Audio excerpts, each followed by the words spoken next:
Medyo kapoy jud among biyahe gikan sa Alcoyo after Holy Week ba. Mga upat ka oras jud to ba. Agi kapoy ang tawog drab. Oy maong mukaon taglami o. Aw dire mi ni hapit sa kansi o sa Banawa ba. Kay murag lami man jud ihigop og sabaw o. Ug mao ni ang gi-order ginabot kansi og bangus. Aw ato na ning birahan oy kay gikapoy baya ang tao sa pagdrive para makapahuway og sayo ba. Ganahan kay kos timplada ani ilang kansi ba. Kapila na may kakaon ni Malaya dito sa ilang first branch o. Unya kani diring dapita lain ni nilang branch. Mas dako ang lugar ug mas dako pa ang parking lot. Aw gipaspasan sa tao og kaon no kay excited siya kay naay parcel gikan sa Davao, Ampaw. So mao to mga siyaw naabot na ta sa balay. Hayahay kay naabot na ang sanina ang gipadala ni Stephen Milaran, Tadtaran aka Kuya S, igsuon ni James Torres aka Bite King, Taking King. So mao to mga siyaw sukdo na nato, pato. Unya kamo ni sumpay ha. Unya hapit ko kalimot na magpasalamat sa tani Kuya S. Oy gipadalhan ta. Hulo, uy ang ngayon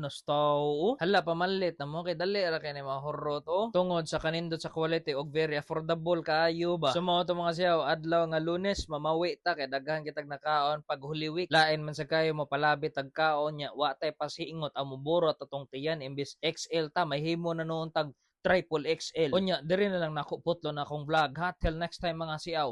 Ciao.